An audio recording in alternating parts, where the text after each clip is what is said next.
The morning my husband sold my father's vineyard, he kissed me on the forehead and asked whether I wanted him to bring home dinner. That was Ethan's gift. He could make betrayal sound like an ordinary Tuesday. Chinese or Italian? He asked, tightening the silver watch I had given him on our 10th anniversary.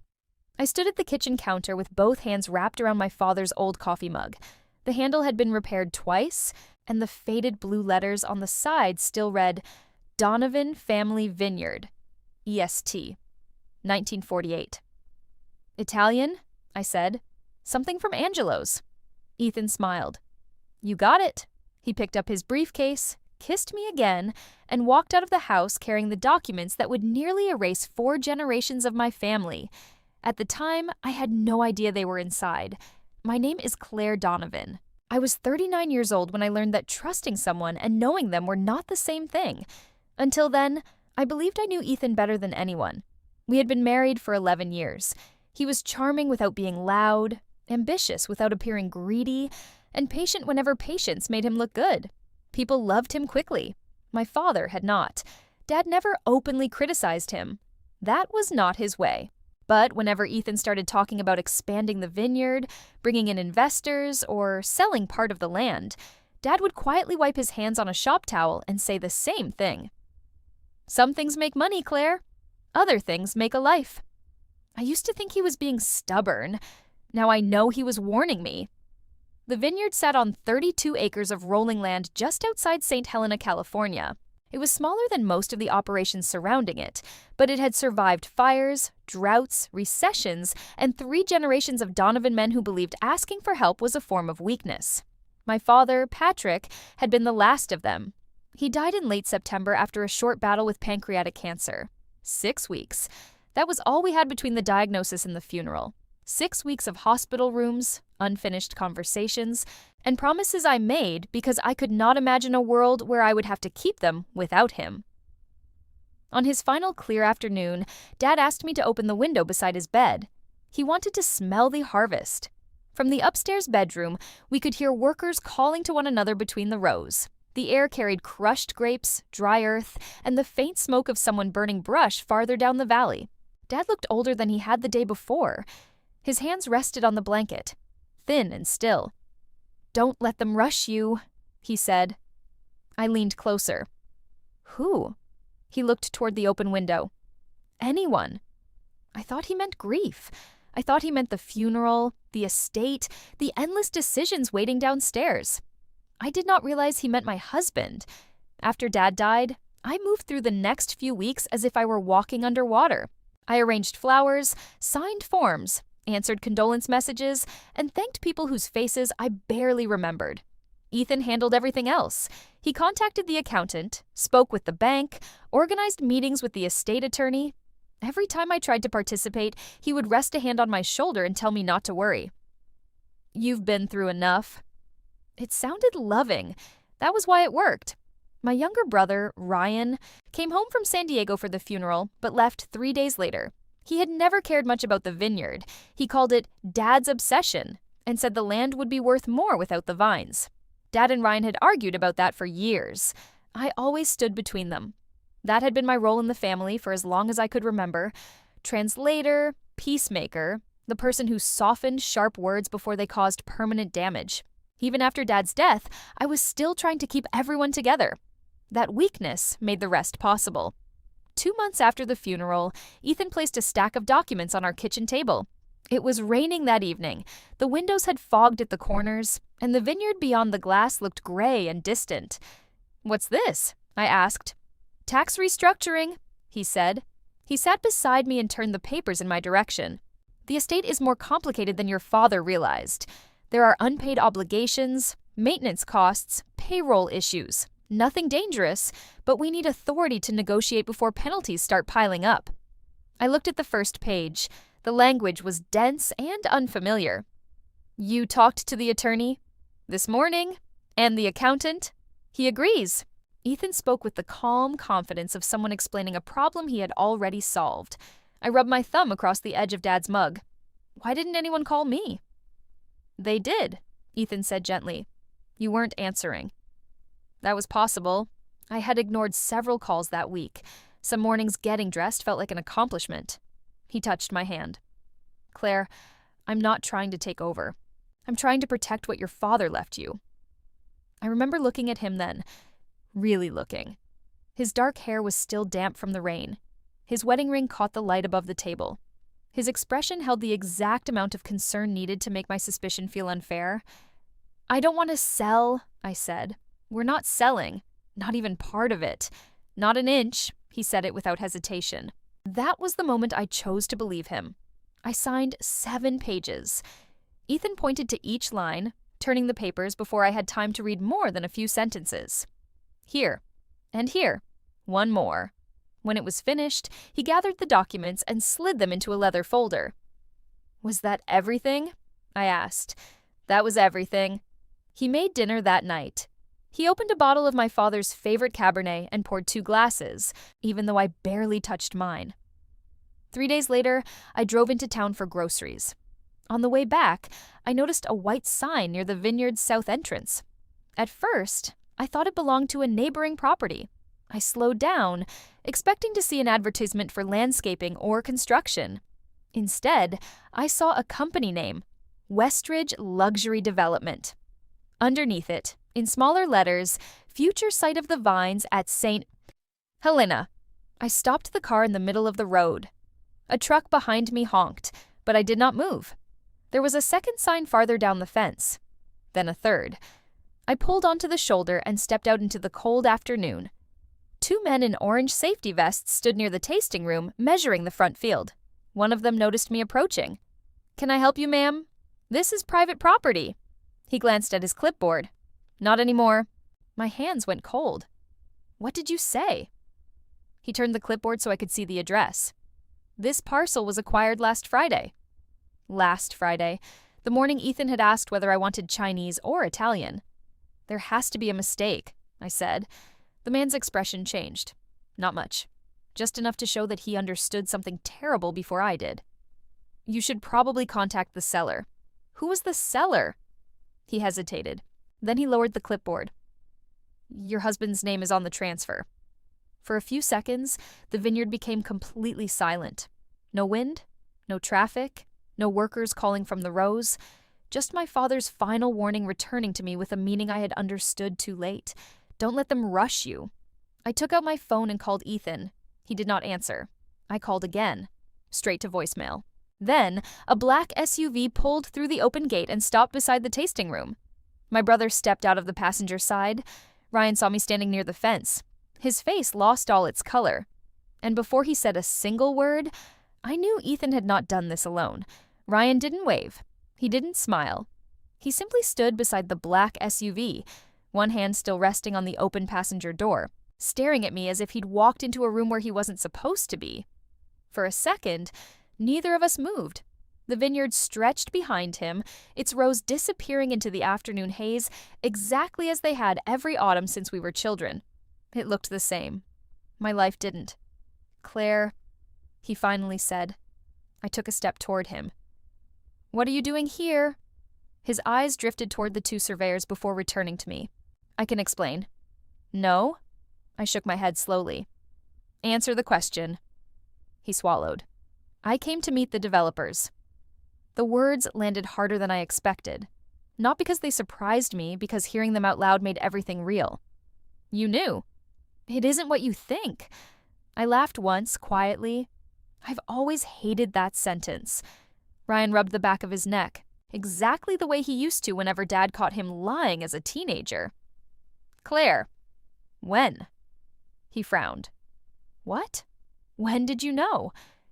He hesitated long enough to become my answer. "We've been talking for a few months." A few months. Dad had been alive a few months ago. The realization tightened something inside my chest. "You negotiated while he was dying?" His face immediately hardened with guilt. "We didn't think." "No," I cut him off. "You didn't." The developers had politely moved farther away, pretending not to listen.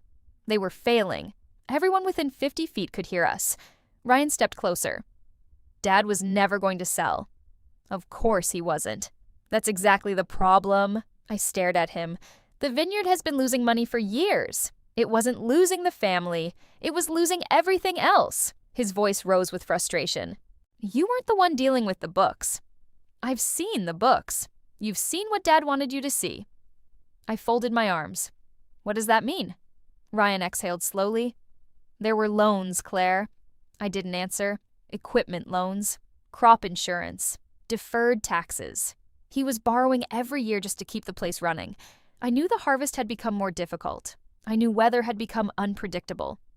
But Dad had never spoken about financial desperation. He protected you, Ryan continued. He didn't want you worrying. Or maybe he didn't want you helping. I looked past him toward the tasting room. Every birthday, every Thanksgiving, every bottle Dad had proudly opened for visitors. Every memory lived inside those walls. They're going to tear it down. Ryan looked away. They're building luxury homes. You knew that too. He didn't answer. Silence was enough. I felt something inside me crack.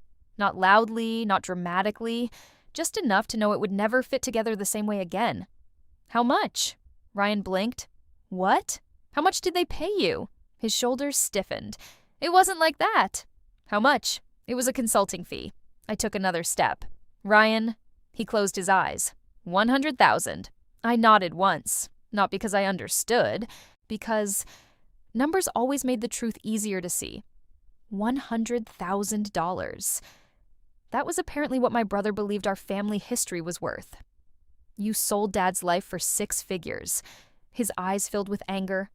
I sold land. You sold him. No, you sold us. He looked genuinely hurt. I thought Ethan told you. My stomach tightened. What did you just say? Ryan frowned. He said you'd agreed. The world seemed to tilt. He said you knew the vineyard couldn't survive. He told me you'd signed because you wanted a fresh start. Every word came out slower than the last. I signed tax documents. Ryan's expression disappeared. What? I signed paperwork Ethan said was for the estate. His face turned pale. No. He told me nothing was being sold. Ryan took one step backward. I saw your signature. I never read a purchase agreement. His breathing became uneven. He told me you were the one convincing him. Neither of us spoke. For the first time since I'd arrived, I saw genuine fear replacing defensiveness. Ryan wasn't innocent, but he suddenly realized he hadn't been told the whole truth either. He pulled out his phone immediately. I'm calling Ethan. He pressed the screen, waited, listened, then lowered it. Straight to voicemail. Mine too, he called again. Nothing. A third time. Still nothing. He looked at me. I think...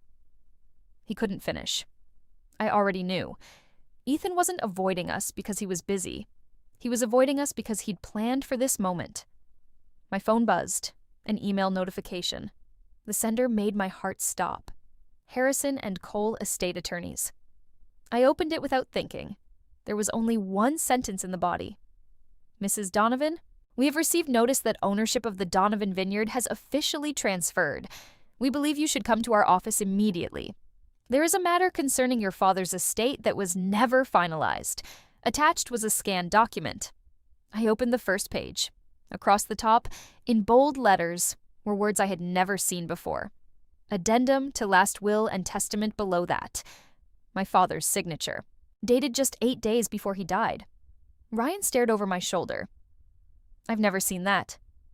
Neither had I.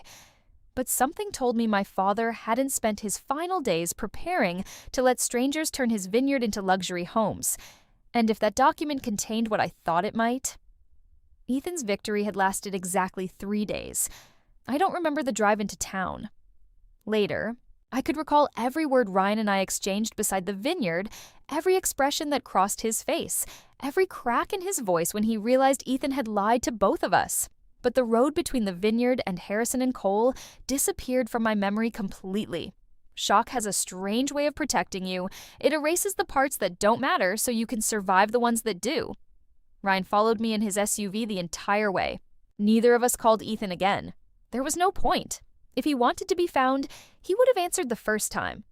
Harrison and Cole occupied an old brick building just off Main Street, the kind of place that looked unchanged for decades. Dark wood floors, leather chairs, framed photographs of local families whose estates had probably been handled there for generations. The receptionist looked up as soon as I walked in. "Mrs. Donovan," I nodded. "Mr. Harrison is expecting you." Ryan started to follow me. The receptionist politely raised a hand. "I'm sorry, sir. Mr. Harrison requested to speak with Mrs. Donovan first." Ryan looked at me. "I'll wait." For the first time that day, I appreciated that he didn't argue. 5 minutes later, I sat across from Thomas Harrison, the attorney who had worked with my father for nearly 20 years. He looked exhausted. Not physically, emotionally. The kind of exhaustion that comes from carrying a secret too long. "I'm sorry for your loss, Claire." His voice was gentle. "I wish we were meeting under different circumstances." "So do I." He folded his hands together. "I imagine you've already learned about the sale." "About an hour ago." He closed his eyes briefly. "I was afraid of that." I leaned forward. "You sent me that email." "Yes." "Why now?" "Because the transfer has officially been recorded." I frowned. "I don't understand." Mr. Harrison opened a thick file resting beside him. Inside were documents, handwritten notes, copies of deeds, and finally, the addendum. He carefully slid it across the desk. "Your father signed this 8 days before he passed away." My hands trembled as I picked it up. The first page was written in the same legal language that had confused me only days earlier. But halfway down, one paragraph stood out. Even without legal training, I understood it immediately. "Upon my death, operational control of Donovan Family Vineyard shall pass solely to my daughter, Claire Donovan." Operational control. Solely. Not jointly. Not conditionally. Mine. I looked up. "But Ethan sold it." "He believed he could." "What does that mean?" Mr. Harrison sighed. "The vineyard itself and the family residence were placed into a protected family trust." I stared at him. "A trust? Your father created it years ago." "Why didn't anyone tell me?" "Because he specifically instructed us not to." I felt anger rising. Why would he do that? He believed the less you knew, the safer the property would be. The room became very quiet. My father thought someone would try to take it. Mr. Harrison didn't answer immediately. Instead, he removed his glasses. Patrick Donovan wasn't suspicious by nature, but he was observant. I thought about that. Dad rarely accused anyone of anything. He simply watched, listened, remembered, the same way I did. He asked me a question 6 months before he died. Mr. Harrison continued. If someone married my daughter, who would they really be marrying? I swallowed. I didn't understand what he meant at the time. Neither had I. He asked us to strengthen the trust. And the addendum? That came later. After his diagnosis. He nodded. He wanted to make absolutely certain no one could pressure you into selling while you were grieving. The irony hit me so hard I almost laughed. He had predicted the exact thing that happened, just not the way it happened. So, I struggled to organize my thoughts. If the property belongs to the trust... Mr. Harrison finished my sentence. Then Ethan may have sold something he didn't legally have the authority to sell. Hope flickered for the first time since I'd seen the construction sign. Does that mean the sale is invalid? It means there are serious legal questions. Not certainty, questions. Still, questions were better than defeat. But there's a complication. Of course there was. What complication? Mr. Harrison reached for another folder. Ethan presented documentation stating he possessed a valid power of attorney. I felt my heartbeat slow. No, I'm afraid so. I never signed one. I believe you. He turned the folder toward me. There was my signature, or at least something that looked almost exactly like it. I stared for several long seconds. The loops, the slant, the spacing. It looked convincing. Until I noticed one tiny detail, the capital C. I never closed the top curve completely. Never had. This signature did. I looked at Mr. Harrison. It's forged. He didn't seem surprised.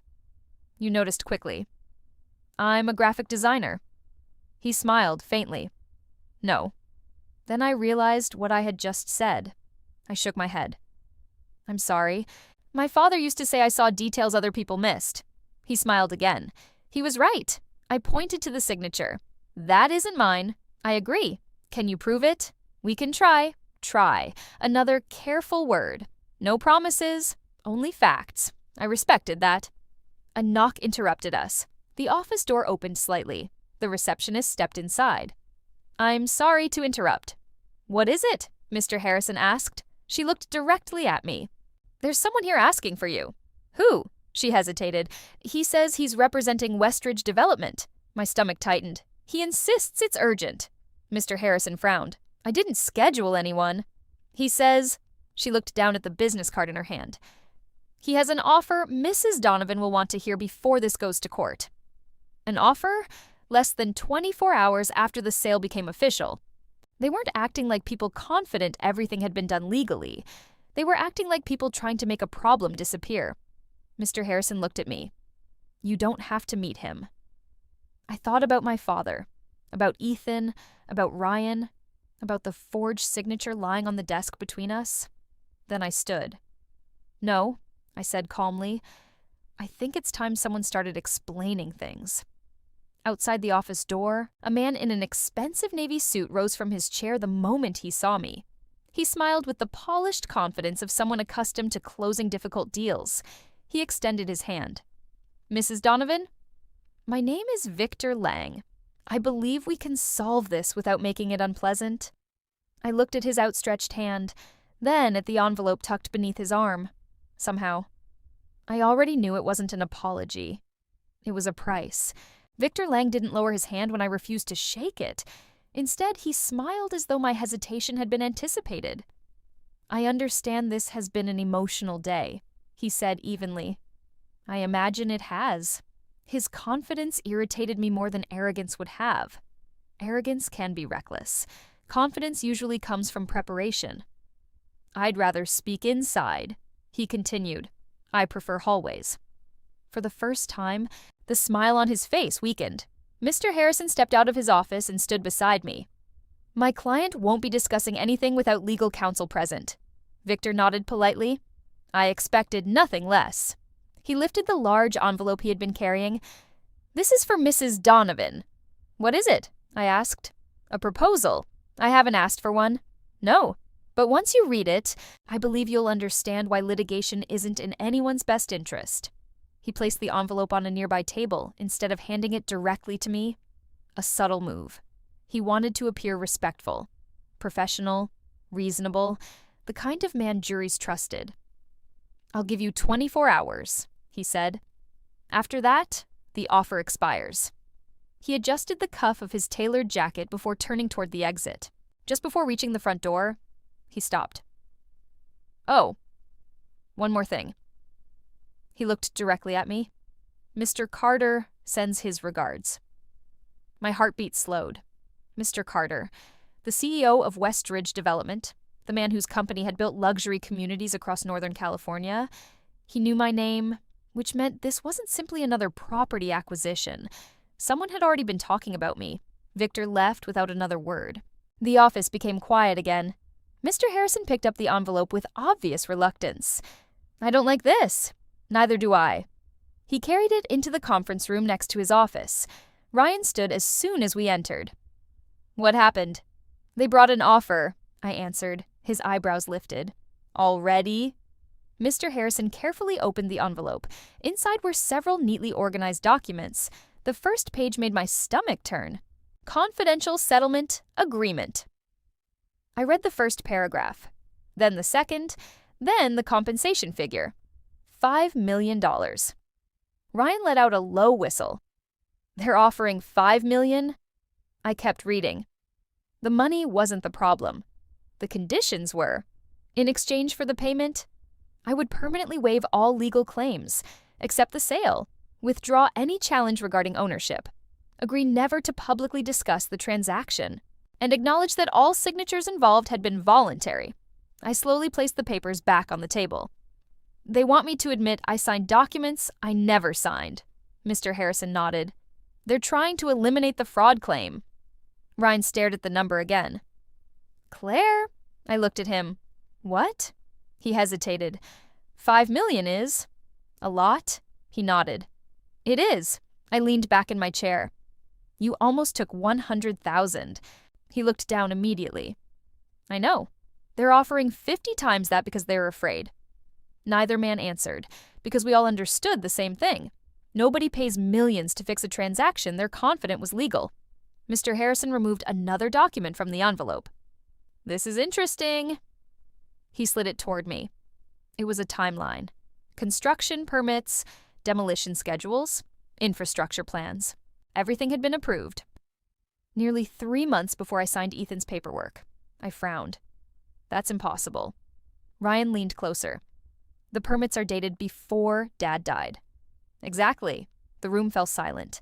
Developers don't spend millions obtaining permits for land they don't own. Unless they already expected to own it. Long before my father passed away. Mr. Harrison tapped the paper. This changes everything. How? It suggests negotiations may have begun while Patrick Donovan was still alive. Ryan looked genuinely confused. Dad would have thrown them off the property. I believe he did. Mr. Harrison folded his arms. So they found another path. No one had to say Ethan's name. It was already hanging in the room. I suddenly remembered something. A conversation from almost a year earlier. Dad had been repairing one of the irrigation lines when Ethan walked over carrying blueprints. They're just ideas, Ethan had insisted. Dad barely looked at them. We're farmers. It's a business. It's both. You could retire comfortably. Dad drove the shovel into the dirt. I already am comfortable. At the time, I thought they were arguing about money. Now, I wondered whether they had been arguing about a deal Ethan had already started pursuing. My phone vibrated. Unknown number. I ignored it. It rang again immediately. Then a third time. Mr. Harrison looked at me. You should answer. I put the phone on speaker. This is Claire. There was heavy breathing, then a familiar voice. I've been trying to reach you. Ethan. His voice sounded controlled. Too controlled. I imagine you have.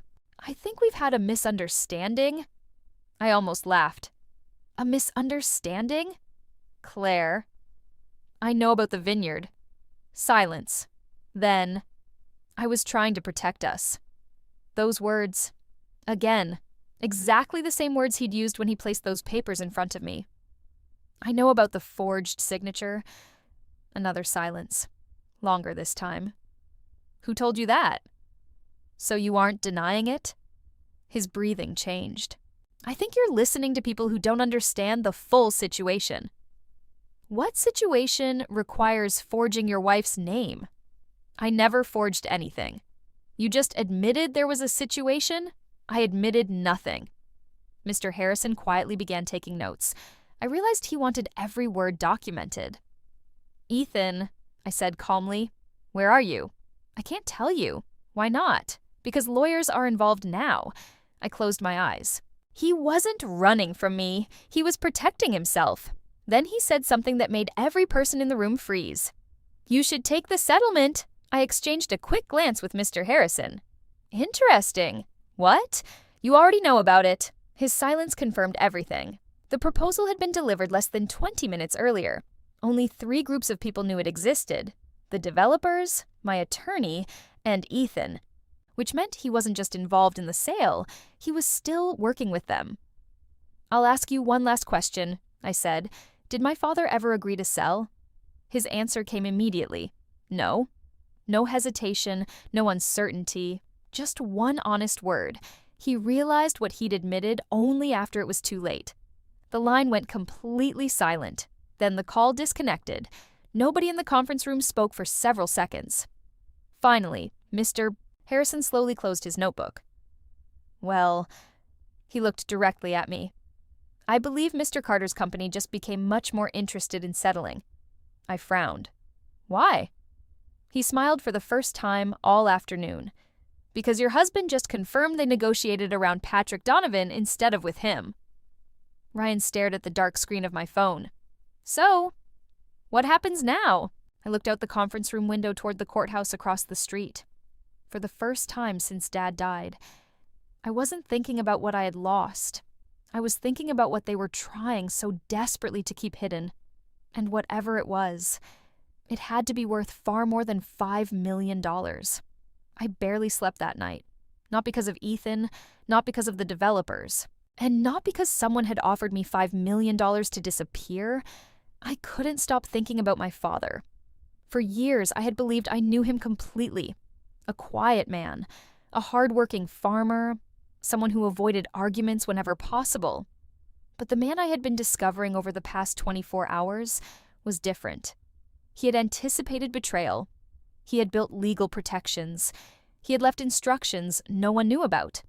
And somehow, he had still died believing he hadn't finished protecting me.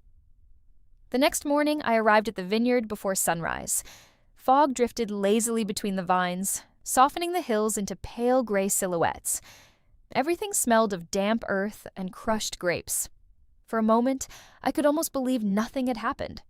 That Dad was already awake inside the equipment barn. That Ethan was still asleep at home. That this was just another harvest morning. But then I saw the survey stakes. Bright orange markers scattered across the property like tiny warning flags. They looked completely out of place. I walked toward the old barn. The wooden doors groaned exactly as they always had. Inside, everything remained untouched. Dad's battered workbench, his rusted toolbox, shelves lined with jars of old screws and bolts that he insisted might come in handy someday. Even his faded denim jacket still hung beside the entrance. I reached out and touched the sleeve. It still smelled faintly of cedar and machine oil. "Morning, Dad," I whispered. The words escaped before I realized I had spoken. Silence answered me. Yet somehow, standing there made me feel less alone. I remembered something Mr. Harrison had said. Patrick Donovan was observant. He noticed things, prepared for possibilities, which meant if he truly believed someone might try to steal the vineyard, would a trust really have been his only safeguard? I slowly looked around the barn. Dad never trusted banks with things that mattered most. He trusted places, habits, objects. As children, Ryan and I used to joke that Dad could hide $100 inside the barn and forget where he put it himself. Then I smiled. No, Dad never forgot. He simply chose hiding places no one else would think to search. I walked toward the old workbench. Every drawer contained exactly what it always had. Nails, sandpaper, measuring tape, nothing unusual, until I noticed one drawer refusing to close completely. Only half an inch. Most people would never have looked twice. Dad would have. I emptied the drawer onto the bench. Nothing underneath. Then I pushed gently against the wooden bottom. It shifted. A false panel. My pulse quickened. Carefully, I lifted it. Inside lay a single weathered envelope. Across the front, written in my father's unmistakable handwriting, were 6 simple words. For Claire. If something feels wrong. I stopped breathing. My hands suddenly felt too clumsy to open it. Dad hadn't written, "If I die," or "When you inherit the vineyard." He had written, "If something feels wrong," as though he knew I would recognize the moment. Inside were 3 items: a handwritten letter, an old brass key, and a small USB flash drive. I unfolded the letter first. "Claire, if you're reading this, then my instincts were probably right. I hope I'm wrong. I'd much rather have wasted paper than leave you unprotected. I've spent most of my life growing grapes. People think farming teaches patience. It doesn't. It teaches observation. The weather always gives itself away before the storm arrives. People do too. I've watched Ethan for years. He's smart, hardworking, but every time someone complimented the vineyard, he asked what it was worth. You asked what made it special. That's the difference. Please don't hate yourself if he fools you. Good people believe what they're told, because they would never imagine doing otherwise. That isn't weakness. It's kindness. But kindness needs boundaries. If you're holding this letter, I need you to trust your own judgment. Not mine, not anyone else's, yours. The USB contains copies of meetings I recorded over the past year. I never told anyone, including you, not because I didn't trust you, because I wanted plausible deniability if anyone ever pressured you. The key belongs to safety deposit box 214 at First Valley Bank. Everything else you'll need is there. I love you. Always. Dad. By the time I reached the signature, tears blurred the page. Not loud sobbing, not dramatic grief, just quiet tears that rolled down my face without permission. Because even now, Dad wasn't telling me what to do. He was reminding me who I already was. A sharp crunch of gravel outside broke the silence. A vehicle. I quickly slipped everything back into the envelope. Another crunch. Closer this time. Someone had driven all the way to the barn. I quietly stepped toward the side window. A dark pickup truck had stopped just outside. The driver's door opened. Ethan climbed out. He looked exhausted. His beard had grown in unevenly over the past few days, and the confidence he always carried seemed noticeably thinner. But he wasn't alone. Victor Lang stepped out of the passenger side. The developer's attorney, my husband and Westridge's lawyer, arriving together. Every remaining doubt disappeared. They hadn't simply worked together. They had planned this together. I stayed perfectly still inside the barn. Neither man knew I was there. Victor looked around before speaking. Are you sure she hasn't found it? Ethan shook his head. No? What if Patrick told her? He didn't. How can you be certain? Ethan hesitated. Because I searched this place after the funeral. My heart nearly stopped. He searched the barn. He had been standing only feet away from the hidden compartment. He just hadn't found it. Victor lowered his voice. If she gets the recordings... Recordings. Not documents. Not contracts. Recordings. My fingers instinctively tightened around the envelope hidden beneath my jacket. Ethan looked toward the workbench. I've looked everywhere. Victor's expression hardened. Then look again. Neither man realized that the one thing they had been searching for, the evidence capable of destroying everything they had built, was no longer hidden inside the barn. It was already in my hands. I didn't move. Not even when Ethan walked only a few feet from the workbench where I'd found my father's envelope. The barn suddenly felt much smaller than it had a minute earlier. Through a narrow gap between two old shelves, I watched Victor Lang remove his jacket and drape it over a chair. His calm expression had disappeared. For the first time since we'd met, he looked nervous. Search everything, Victor said quietly. We're running out of time. Ethan sighed. I already told you. There's nothing here. You also told me Claire would never question the paperwork. The words hung in the air. Ethan didn't answer. Victor continued. We underestimated her? No, Ethan replied. I underestimated her. There was something strangely satisfying about hearing him admit it. For 11 years, he had believed I was too trusting, too emotional, too willing to believe the best in people. He had mistaken kindness for weakness. Now that mistake was beginning to cost him. Ethan opened another cabinet and threw several dusty boxes onto the floor. Old invoices, broken tools, receipts dating back nearly 20 years. Nothing they were looking for. Victor checked his watch. We don't have much time. The demolition permit becomes active Monday. And if she files an injunction before then, everything stops. My heartbeat quickened. An injunction. That was what they feared. Not me. Not the media. Not even a lawsuit. They feared time. Time gave people the opportunity to discover the truth. Victor lowered his voice. Listen carefully.